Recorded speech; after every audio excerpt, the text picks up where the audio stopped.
मैं इसे 23.5 यानी कि 23.5 के एंगल में झुका रहा हूँ। अब ये पृथ्वी 23 डिग्री झुकी हुई है। तो आप देखेंगे कि दिन और रात तो अभी भी हो रहे हैं, लेकिन आपने इस बात को गौर किया कि अभी जो रात के लिए ये जो लाइन बनी हुई है, इस लाइन का ऊपरी सिरा और अंतिम सिरा यहाँ पर है। ओके, तो इस पोल और साथ में इस लाइन को लेकर हमने एक सर्कल बना दिया है। ठीक ऐसा ही हमने नीचे की तरफ किया है, जहाँ तक रात हो रही है वहां से लेके और ये सर्कल बना दिया है। तो आप एक बात को गौर कीजिए कि इस पोल में कभी रात नहीं हो रही है। यहाँ अगर सूर्य है तो कभी यहाँ रात होगी, बताओ। ओके, मान लो अगर यहाँ सन है पोल तो कभी यहाँ रात होगी? इस लाइन को लेकर हमने सर्कल बना और दिया पीछे है। कभी ठीक दिन होगा? ऐसा ही हमने नीचे की तरफ किया है, जहाँ तक रात तो हो इस रही है, वहां तरीके से जब लेके 6 महीने बाद ये और अर्थ सर्कल घूम बना के दिया है। दूसरी तरफ जाएगी, आप एक तो बात को गौर कीजिए अब जब हम ये कि चीज़ इस आपको पोल में दिखाएं कभी रात कि जस्ट सी व्हाट हैपेंस।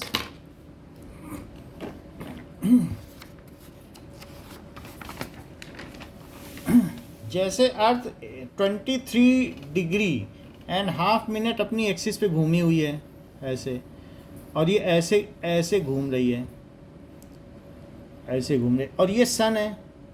तो अब ये देखो, ये अगर सन है तो इस पोजीशन पर यहाँ कभी रोशनी पहुँचेगी ही नहीं। क्या यहाँ कभी रोशनी पहुँचेगी? पीछे वाली जगह पे तो कभी नहीं पहुँचेगी, यहाँ पे। और यहाँ क्या हमेशा पहुँचती रहेगी? यस सर, यहाँ हमेशा पहुँचती रहेगी, चाहे घूमता रहे।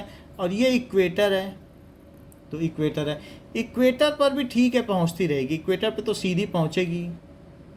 ठीक है, तो 12 घंटे का दिन और रात होगा, यहाँ कभी भी नहीं पहुँचेगी। जो इसकी एक्सट्रीम रोशनी वो यहाँ पहुँचेगी, और आर्कटिक वाला जो रीजन है, अंटार्कटिक वाला, वहाँ हमेशा अंधेरा ही बना रहेगा। लेकिन ये अर्थ हमेशा यहाँ नहीं रहेगी। अब क्या ये घूम के इधर भी आएगी? Yes sir. और अब अगर ये घूम के इधर आ गई, ये तो झुकी झुकी घूम रही है, तो क्या अब ये सनलाइट यहाँ पहुँच पाएगी कभी आर्कटिक में, कि नहीं पहुँच पाएगी? No sir. और यहाँ क्या पहुँच जाएगी? Yes sir. तो अब यहाँ पर हमेशा दिन रहेगा। तो जिस पोर्शन में नाइट थी, 6 मंथ नाइट है, ये क्या है? नाइट। और 6 मंथ का फिर अब यहाँ क्या हो जाएगा? डे। तो 6 मंथ नाइट है, क्योंकि सर जब यहाँ पर तो बहुत ठंडा और गर्मी भी होता होगा। हाँ, वो सब तो है ही। हम लोग जानते हैं कि पोलर रीजन में ऐसा क्यों है, क्योंकि सन रेज वहाँ पर कैसी पड़ती हैं? स्लैंट, तिरछी रोशनी पड़ेगी सन की, तो फिर क्या वहाँ गर्मी पड़ेगी क्या? Yes sir. 6 मंथ नाइट हो गई। और यहाँ पे अभी क्या हो गया इस जगह पे? 6 मंथ्स डे। अच्छा, ठीक इक्वल कहाँ पे हुए? जहाँ पे बिल्कुल सीधी सीधी पहुँच रही है,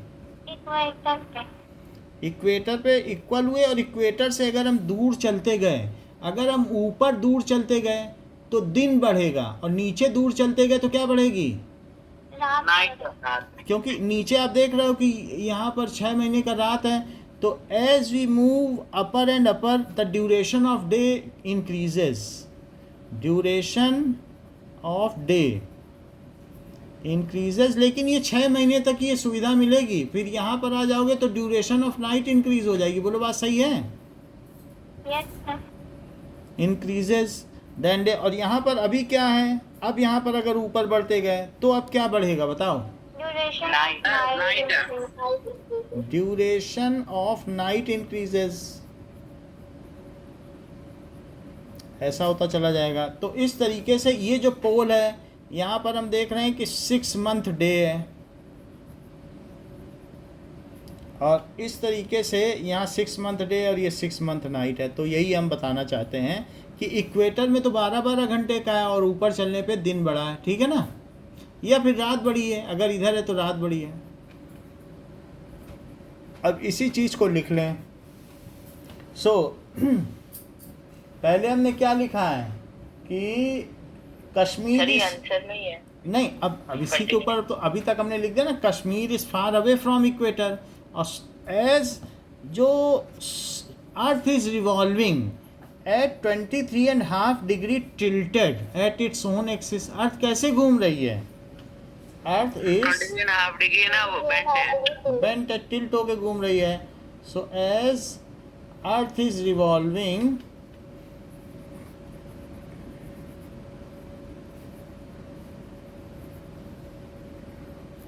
23.5 डिग्री टिल्टेड। टिल्टेड का मतलब अगर अपनी सीधी एक्सिस देखो तो इससे ये कितने एंगल पर घूमी हुई है? 3.5 degree. Tilted at its axis. So, as we move away from equator,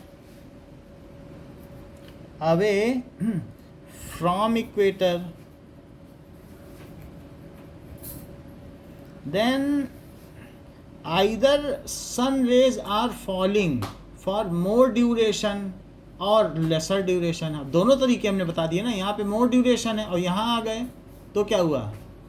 laser duration. लेकिन यहाँ पे 12-12 घंटे, यहाँ तो सीधी पड़ गई।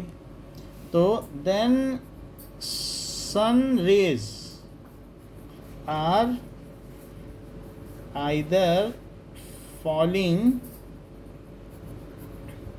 फॉर मोर ड्यूरेशन और लेसर ड्यूरेशन और lesser. So either day is longer, और नहीं तो क्या होगा? 6 महीने तक दिन बढ़े और 6 महीने तक क्या बढ़ी? रात। तो इस मतलब 6 महीने में ये फ़र्क आता रहेगा। सो ये चीज़ कही गई। सो इतना नहीं भी लिखना चाहते हो तो there is difference in duration of day and night in Kashmir. Kashmir में ऐसा क्यों है? Because it is towards pole. Kashmir near towards pole, उतना पास नहीं है लेकिन पोल की तरफ है ना। और ये जम्मू एंड कश्मीर, ये कन्याकुमारी किधर है? As it is away from equator. ये तो समझ गए कि नहीं? यस सर, समझ आ गया। And Kanyakumari, and in Kanyakumari day and night are nearly of 12 hours each. And in Kanyakumari there is 12 hours day and 12 hours night. Sir एक बार मैं बताऊं अपने हिसाब से? नहीं, इतना ही बस बता दो कि एपहीलियन क्या होता है और पेरीहीलियन। सर क्या बोला आपने? एपहीलियन और पेरीहीलियन क्या होता है? सर नहीं पता अभी। कोई बात नहीं। चलो अब देखिए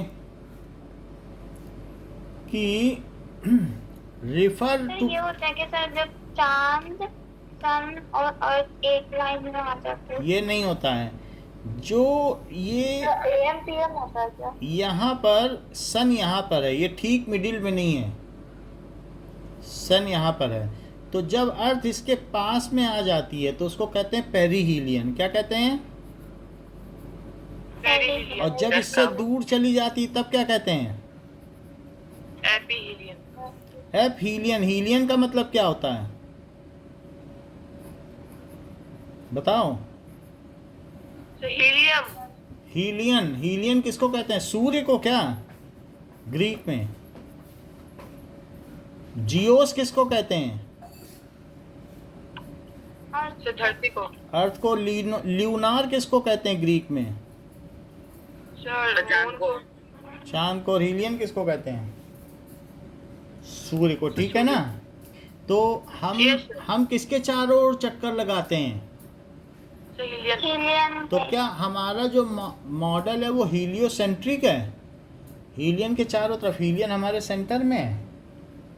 ठीक है ना? जबकि बाइबल में लिखा है कि सूर्य धरती के चारों ओर चक्कर लगाता है, वहाँ लिखा है जियोसेंट्रिक है। तो वहाँ गलत बात लिखी है। अब आगे देखो, पेज नंबर 4 निकालो। सर फिर उसे क्या बोलते हैं जब चांद, सूरज और अर्थ एक लाइन में आते हैं? एक लाइन में आते हैं तो या तो ल्यूनार एक्लिप्स होता है या सोलर एक्लिप्स होता है। यानी कि जैसे मान लो ये अर्थ है और ये मून है और ये सन है, एक लाइन में आ गए तो सन की जो रोशनी है वो कितनी जगह पे नहीं पहुंचेगी? सर जितना मून। क्या इतनी जगह पे नहीं पहुंचेगी? यस यस ये अर्थ है और बीच में मून आ गया, तो क्या यहाँ के लोगों को सूरज नहीं दिखेगा दिन में भी? तो ये क्या सोलर एक्लिप्स हो गया? इसे ही चंद्र ग्रह कहते हैं। बताओ, ये चंद्र तो सुबह दिन में दिखता ही नहीं है, चंद्र तो दिखता ही नहीं, लेकिन दिन में सूरज नहीं दिखेगा। यहाँ सन है तो क्या दिखेगा? तब तो दिख जाएगा, क्योंकि यहाँ के लोग सूर्य देख लेंगे। Yes sir. और फिर अचानक उनको अंधेरा दिखाई पड़ने लगा, क्योंकि मून यहाँ था। मून तो वैसे भी नहीं दिख रहा था दिन में। दिन में कहीं मून दिखता है क्या इतनी रोशनी में? लेकिन मून आगे आ गया तो सन दिखना बंद हो गया कि नहीं? और जब सन यहाँ से फिर अलग हो जाएगा तो भी सर क्या? इसलिए बोलते हैं, इसे ग्रहण बोलते हैं। यही तो ग्रहण है। तो ये सन हो गया, तो इतनी देर के लिए, थोड़ी देर के लिए सूर्य दिखना बंद हो गया, तो इसे क्या कहेंगे? Solar eclipse. समझ में आ गई बात? और सर चंद्र ग्रहण में क्या होता है? भाई चंद्र ग्रहण में क्या होता है कि मान लीजिए कि ये अर्थ है और यहाँ पर सन है, तो अब हमको जो मून दिखाई पड़ रहा है तो ये अर्थ है और ये मून दिखाई पड़ रहा है, तो क्या सूर्य की रोशनी इस पर पड़ती है तो मून दिखाई पड़ता है? सर लेकिन सर मून कहाँ है? अभी बता देता हूँ कि मान लीजिए कि बीच में अर्थ आ जाए, अर्थ चल रही थी, अर्थ भी चल रही थी, मून भी चल रही थी, ये है अर्थ, ये अर्थ है और ये क्या है? सन। तो कभी कभी क्या होता है कि जो सन की रेज है ये, तो क्या मून तक नहीं पहुंच पाई? Yes sir. अच्छा, अर्थ यहाँ पे मून था तो क्या मून दिखाई पड़ा? Yes sir. यस और यहाँ पर मून था तो भी, क्योंकि क्या सूर्य की किरणें इस तक पहुंचकर इसमें रोशनी कर रही थी, यस यस सर। सर। तो Yes, sir. ये मून दिखाई पड़ गया और यहाँ पर सर भी। इसे सूर्य ग्रहण बोलते अब हैं। देख लो, मून नहीं दिखेगा तो सूर्य ग्रहण बोल दोगी। सर तो वो लाल लाल कैसे हो जाता है फिर मून? वो इसमें क्या होता है कि वो आगे हम देखेंगे कि स्कैटरिंग के इफेक्ट्स हैं, चंद्र वो ग्रहण। 10th में हम बता देंगे कि रेड क्यों हो जाता है, लेकिन सर अभी ये चंद्र ग्रह है ना। मून नहीं दिखा ना, क्योंकि सन की लाइट यहाँ तक तो पड़ी। और क्या धरती के इस हिस्से में रात है? बताओ। यस सर लेकिन sir. फिर तो तो लेकिन वो लाल कैसे सुनो हो तो जाता ना, है? धरती के हिस्से में रात है तो यहाँ मून दिखाई पड़ना चाहिए, लेकिन अब सूर्य की रोशनी को धरती नहीं रोक लिया तो क्या मून तक पहुंचेगी? क्या ये मून पूरा काला हो गया अब? सर लेकिन वो जो लाल लाल हो जाता है वो कैसे हो जाता है? इतनी बात समझ में आ गई? तो ये क्या हो गया? ये ल्यूनार एक्लिप्स हो गया। तो बता तो रहा हूँ कि सर, वो 10th में मून जाओगे तक तो नहीं पता पहुंचे चल तो क्या जाएगा, होगा? वो स्कैटरिंग है, ल्यूनार एक्लिप्स। नहीं तो हमें बहुत ज़्यादा बताना पड़ेगा। इतनी बात समझ में आ गई? सर वो चांद को क्या कहते हैं सर? चांद है, चंद्र ग्रहण है। सर ऊपर जो अर्थ को जियो कहते हैं सर, चांद को। ल्यूनार, इसीलिए तो इसको ल्यूनार एक्लिप्स कहा है। चंद्र ग्रहण को क्या कहते हैं? ल्यूनार एक्लिप्स। और ल्यूनार एक्लिप्स। और सन को कहते हैं सोलर एक्लिप्स। समझ में आई बात? आगे बढ़ें यस सर। तो पेज नंबर 4 के इंटेक्स्ट क्वेश्चन निकालो। कहाँ लिखा है? That is okay, the number of union territories along the western and eastern coast. तो वहाँ की यूनियन टेरिटरीज के नाम बताने हैं। नाउ सर मैं बताऊँ वेस्टर्न का? सर पूरा अर्थ के that is in text question। Sir एक मिनट, पेज 4 क्वेश्चन क्या लिखा है? The number of union territories.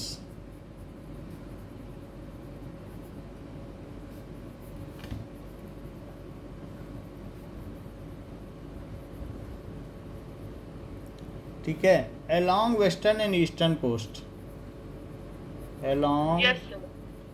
western and eastern coast. तो अब ये देखो, यूनियन टेरिटरीज हमारे पास कोस्टल एरियाज भी हैं। कहाँ हैं कोस्टल एरियाज, ज़रा वो देखें। तो यहाँ पर ये इस तरीके का रीजन है। तो क्या आप बता सकते हैं कि वेस्टर्न कोस्ट लाइन क्या है? क्या ये सब वेस्टर्न कोस्ट लाइन है? ये कौन सी कोस्टल लाइन यस है? Sir western. Western coast line, coast line समुद्र तट है। और ये कौन सी कोस्ट लाइन है? Eastern coast line. Eastern coast line. Eastern coast line. तो यहाँ पर भी, अच्छा कार्तिक ये बताओ, ईस्टर्न कोस्ट लाइन में कौन सा यूनियन टेरिटरी है? सर मैं बताऊँ सर, पौंडीचेरी। बोलो। पुदुचेरी है। Pondicherry. Yes, so eastern coast line में यहाँ पर पुदुचेरी है। ये है पुदुचेरी। और इसके अलावा पुदुचेरी कहाँ पर है, किस स्टेट में? सर तमिलनाडु। आंध्र प्रदेश। आंध्र प्रदेश नहीं है, तमिलनाडु है। और ये यहाँ पर इन दोनों जगह पे देख लो, दीव कहाँ पर है? क्या गुजरात में है?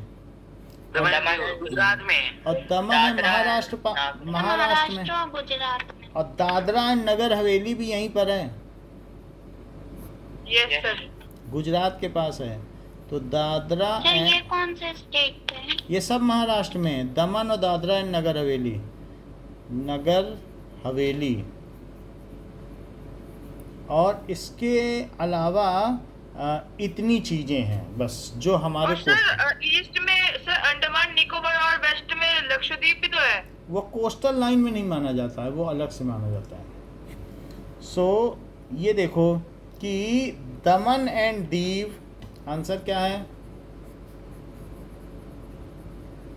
दमन एंड दीव,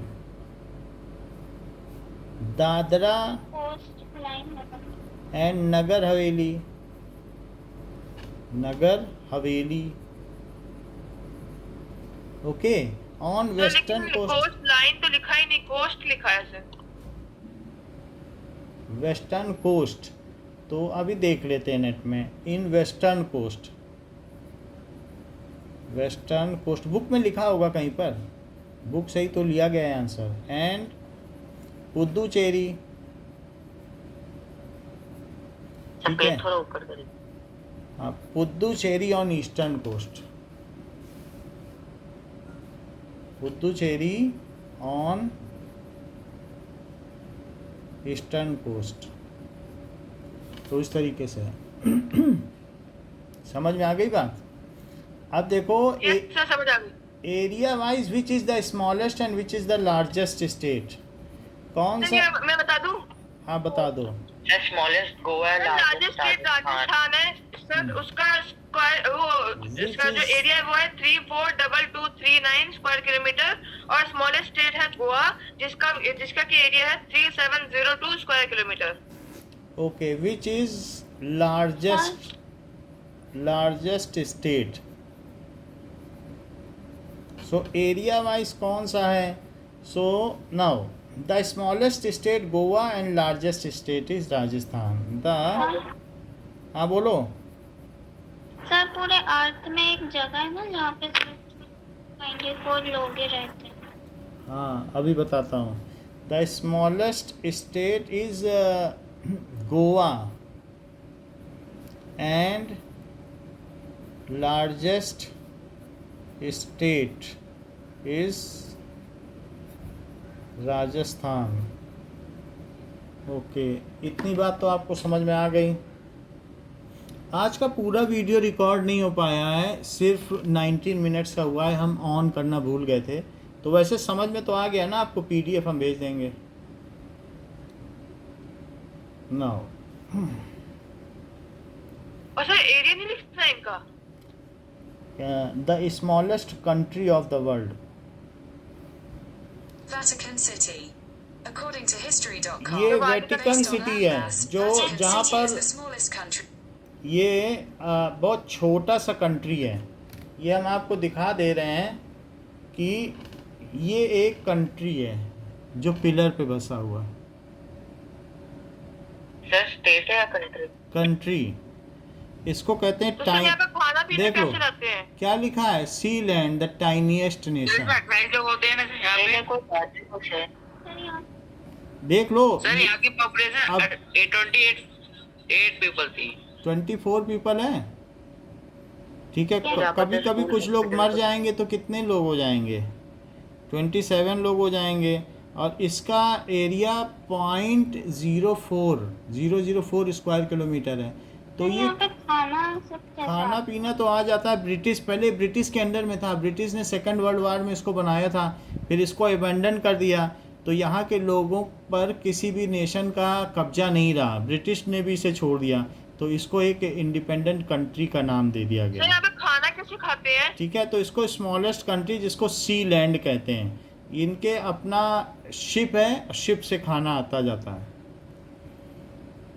यही है। तो शिप सर नीचे ही रहती है कि ऊपर से खुदाई जाती है?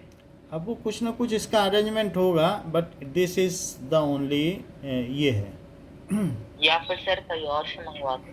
मंगवाते हैं इसको, आप नेट पे देख लेना यूट्यूब में स्मॉलेस्ट कंट्री में कैसे होता है, तो आपको पता चल ही जाएगा। तो मैंने देख रखी है। हाँ, तो ये चीज़ हो गई सर इसका नाम क्या था sir? Sealand the Vatican City ना? सर ये कहाँ पर है? ये यूरोप के आसपास है।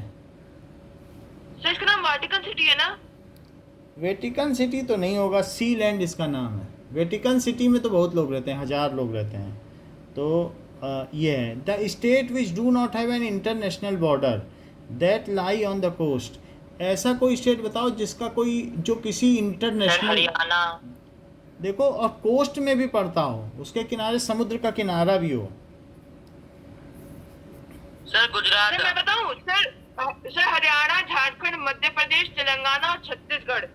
which do not have an international border, which do not have an international border that lie on the coast, not have an international border, इसका कोई इंटरनेशनल बॉर्डर ना हो, ठीक है। That lie on the coast, इसका क्या मतलब है that lie on the coast? Sir जिनके चारों तरफ उसके मतलब समुद्र भी हो मतलब, किनारे पे और वो इंटरनेशनल बॉर्डर पे भी नहीं आते हो। ना तो एंड इसका मतलब ये हो गया and that do not lie on the coast, ना तो उसके किनारे पर कोई बॉर्डर हो और ना ही वो सर कोस्टल तो हो। हरियाणा तो होगा ही। हरियाणा हो जाएगा, यस सर। सो आंसर में सर हो ऐसा जाएगा बताओ। हरियाणा हो जाएगा, और झारखंड। मध्य प्रदेश हो जाएगा, छत्तीसगढ़। झारखंड भी हो जाएगा, छत्तीसगढ़। इंटरनेशनल बॉर्डर क्या है? बोलो, जैसे पाकिस्तान, अफगानिस्तान, इसको कहते हैं इंटरनेशनल बॉर्डर। एक स्टेट बॉर्डर होता है और एक क्या होता है, नेपाल के साथ अगर सीमाएं मिल जाए किसी International प्रदेश की तो border। International border. Chhattisgarh, Telangana. Chhattisgarh भी आ गया, एंड झारखंड, तेलंगाना भी पड़ जाएगा क्या? उसका यस सर। वो सी कोस्टल लाइन नहीं है? No sir. हाँ, तो तेलंगाना भी पड़ जाएगा। ये सारे हो गए। इतना ही रखिए आज के लिए, फिर इसके आगे नेक्स्ट क्लास में पढ़ेंगे। Thank you. Good day sir. Sir 2 minute रुक जाइए। हाँ हाँ, ठीक है, रुके हैं।